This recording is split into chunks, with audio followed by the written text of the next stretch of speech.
again to my channel. This is John Teñoso, a hair and makeup artist. And for today's video, I am presenting to you, or I'm gonna show you on how to apply makeup to my gay friend using different brands of cosmetics like Maybelline, REVLON, MAXFACTOR, L'Oreal, and MAC. I hope you learn and enjoy in this video. Just keep on watching till the end. And please don't forget to subscribe my channel. Have a nice day.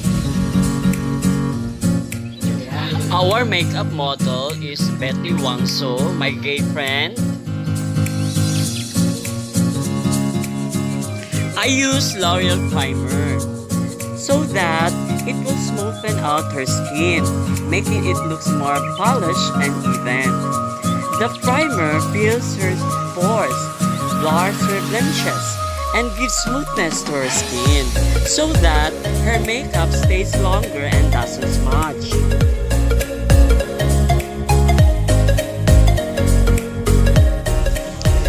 For her foundation, I use Maybelline foundation to create an even uniform color to her complexion. It covers her flaws and to cover her skin's imperfection like redness, pimples, and even skin tone. It makes her skin look naturally flawless and smooth, and it also adds radiance to her skin complexion.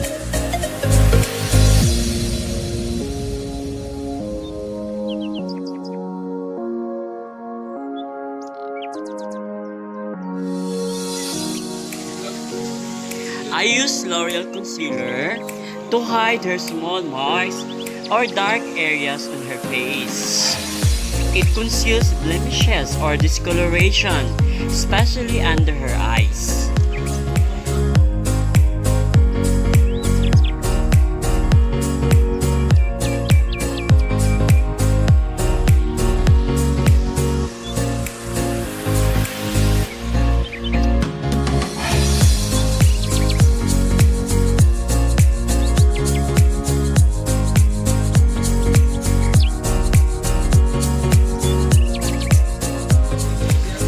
For pressed powder, I use L'Oreal pressed powder to make her makeup last longer and doesn't move around.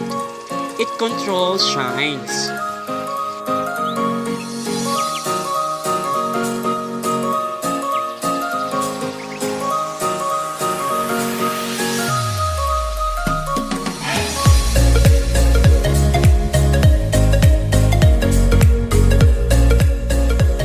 For contouring, I use REVLON to add dimension to her skin, creating a shadow lines to enhance the shape of her face. And it also embraces her natural shade and giving herself a realistic looking depth and dimension.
I use the eyebrow pencil to define her eyebrows.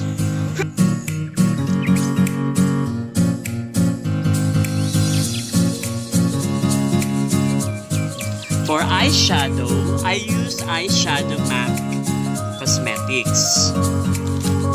It adds depth and dimension to her eyes and draws attention also to her eyes.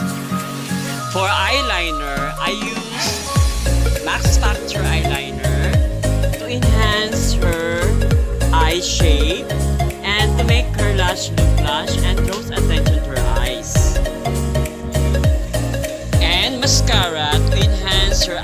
lashes, darken, thicken, and define her lashes. Blush on to look more attractive, and it adds a flash of color to her cheeks.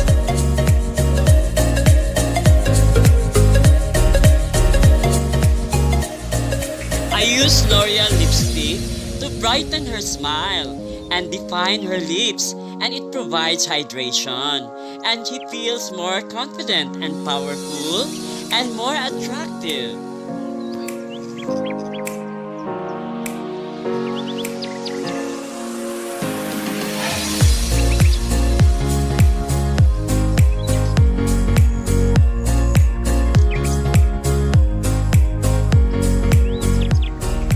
A light highlighter to enhance her complexion and gives her skin brighter and glowing.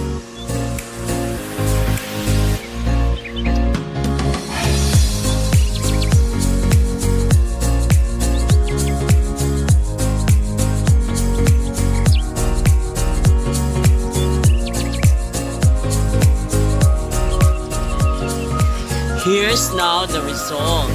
Beautiful, right?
See the difference?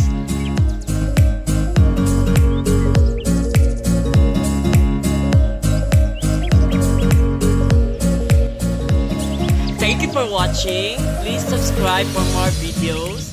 Hope to see you again. Bye-bye.